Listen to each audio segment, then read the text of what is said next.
So who does Doctor Doom go up against first? The X-Men, the Avengers, or Fantastic Four? And does he rip out a spine? And sorry, I had something I wanted to add to that. I couldn't keep a straight face. Disney had this massive booth and showed a projection of Doctor Doom. I just saw that this morning. Just got caught up on that. There was a big Disney investor type thing, and it's the first time they've ever shown any images of Doctor Doom. What do you think the look of his well, I won't call it an outfit. It's it's armor. Yeah. The costume and armor, very comic accurate. So the interesting thing is, this may or may not be more like concept art or CGI that's not final, but they're showing it now, which is really saying something. I mean, again, Marvel right now is struggling. They haven't had the massive hits that they're used to getting, and their only guaranteed brands are Spider-Man and Avengers. And so they're teasing out a lot more. They normally play close to the vest and don't reveal a lot. But right now, for monetary reasons, they are definitely but you leaking more out You themselves. do feel this is classic to the comic book. Yeah. The way Doctor Doom... This is the way I expect Doctor Doom to look. Yeah. But what about that? I think they kind of tried to demonstrate green energy. What do you think the green energy means? Okay, so the biggest thing about Doctor Doom is that he's an interesting character for where Marvel's at right now. Marvel started with the original Iron Man to be, this is a tech-related thing. So even when they brought in Thor, they made it more almost science-based rather than being like a godlike in that more traditional sense. They tried to explain it off as, well, it's from another planet with different energy, with different lifespans. They made it more science-based in a way. But then they introduced Doctor Strange to where they got into magic. And so when you start talking about magic versus science, those are very hard to reconcile. But the thing is, from day one, in like 1962, Doctor Doom has always been this hybrid of technology and magic. So I think the green thing is the green colors along with his costume. The green energy source is definitely playing on the idea of science and magic. Okay.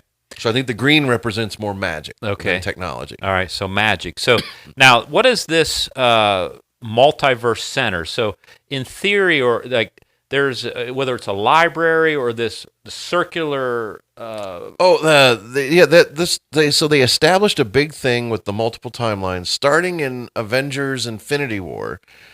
They established there's the multiverse, meaning for every universe there's an infinite number of parallel universes.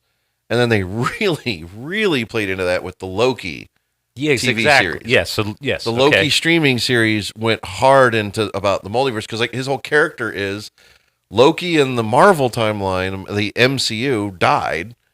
But when they did Endgame, you saw a variant, meaning when the Avengers went back in time, they created another pocket universe. And here he is where he gets to get away.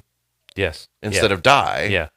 And so they invented this thing called the TVA, the Time Variant Authority. Yes. Just from the comics. And they were originally setting up everything with this character, Kang the Conqueror. And they'd spent multiple movies setting up Kang the Conqueror. But because the actor, Jonathan Majors, got into legal trouble and literally misdemeanor crimes. And that's not to say, here's the thing, is like it was a domestic abuse thing. But you had him and his girlfriend got into a physical fight. She was beating on him. Whether or not he beat her or slapped her, it's still an offensive touching.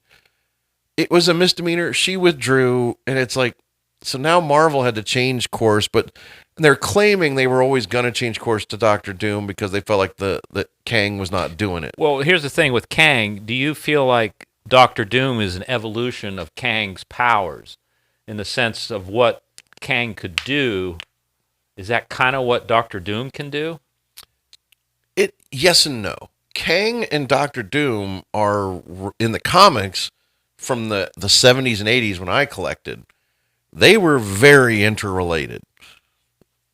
Kang was like, supposedly Kang is from the future, and he's either like, depending on which variant of Kang, he's either a descendant of Reed Richards, a descendant of Doctor Doom himself. Like they're related in some way. Okay. All right. And so he's a distant relative of Doctor Doom. So that would have been, originally this was supposed to be Avengers Kang Dynasty. And they set it up in the Loki series, both seasons, and with Ant-Man Quantumania, they had Kang. And it was all setting up this Avengers movie that then they were like, we're just gonna ignore all that and go with Doctor Doom. And it's okay. And then of course they hired Robert Downey Jr. because they think cash grab. Right. Well, yeah. Now there is another theory because we had talked a little bit about. I was trying to figure out the Iron Man angle. Yes, which is something I also just heard too. I bet we're on the same page. Well, so possibility of this morphing or this other from Iron Man, like his actual personality, or where he goes from the Iron Man, the good guy, to kind of like Doctor Doom in the sense of it's still like a mask, and this transition from. So does that make any sense? Here's the specific rumor going around right now from supposedly people on set. Just like in Avengers Endgame, they invented a Loki variant because by them doing time travel, you created a new pocket universe. Yes. They're saying there's a version of those events where Tony Stark, Iron Man, gets the Infinity Stones but doesn't die. His face is completely scarred. Okay. Just like the end of the movie, but he didn't die. They're able to save him. And that version of Tony Stark with the burnt face survives, keeps the Infinity Stones, and becomes Doctor Doom. That makes a lot of sense. That makes the most sense of everything I've heard in terms of a theory. So that's a big spoiler alert, and it's horrible to do the spoiler alert after the spoiler, but supposedly that's the story they're going to go with. So Marvel is telling us Doom is the dark mirror of Tony Stark. Yes. It's what if he survived Endgame and he's corrupted by the Infinity Stones, corrupted by the fact that his face is burnt, and he wants to protect the world. And that would make a much more interesting bad guy, as if his motive is to try to do good. Like, there's a whole idea that, well, maybe he keeps the Infinity Stones and he accidentally destroys his own universe, his own timeline. So he starts trying to fix all the other timelines. Now, another thing I'm trying to understand, Doctor Doom is trying, it's a scenario where he's trying to hide. So he has to go to a place where a different universe where he can't be found, sort of like what Loki did. And supposedly because Tom Hiddleston, who plays Loki, is confirmed for the movie. Exactly, that's so what they're I'm getting saying to. They're going to tie it in. There's set photos that show that they're in. Well, I don't know if those are real, but no one can tell. Yeah, AI is getting so good, we don't know if some of they're this real. stuff is out there. Loki and Doctor Doom meet. Now that's why I was asking about the Multiverse Center. Yeah, the TVA. Yeah, they meet there. Supposedly that's something that's going to happen. And it's weird because they set that all up to be Kang in both seasons of Loki, but now it's Doctor Doom. Yes, okay. So I see. think so it was supposed to be Kang, but I think it was originally intended to be Kang, and they're just shifting it over to this version of Doctor Doom. Okay. So yeah, I think it's going to be interesting. I think that, again, they brought the Russo brothers back. They brought the screenwriters back from the Avengers Infinity War and Endgame. They got Robert Downey Jr. back. They're doing a lot of things to try to create that magic sauce that's $1 billion success. So, okay, I want to go back to Kang and Doctor Doom. So the question is, should Kang really be the apprentice and Doctor Doom be like the master? I think so. In my opinion, they need to wrap up the Kang storyline properly. Yeah. Whether they recast with another actor, which I think would be a mistake, or if they get Jonathan Majors back, I think it would be a major mistake to not get Jonathan Majors back and to not just do a cameo and kill him, They need to truly thread the needle and finish what they started. Because, I mean, Jonathan Majors, whatever his personal problems, he's an incredible talent as an actor. And in the end, the crime he committed was considered a misdemeanor. He served his time. It's over. The cancel culture in general, regardless of which, I'm not talking politics, just the idea of cancel culture. Johnny Depp being the ultimate example, which is he lost out of 2 huge franchises. The Fantastic Beasts from the Harry Potter thing and the Pirates of the Caribbean over what turned out after court were false allegations. Yeah. Yeah. And so it's like, but you can't unring the bell. No, his moment's gone. His moment's gone, but also the studio screwing him over can't be undone. No. I mean, at this point, I believe Johnny Depp said, no check will get me back into Jack Sparrow now. No dollar amount they wave at me will equal Well, we'll betrayal. see. We'll see.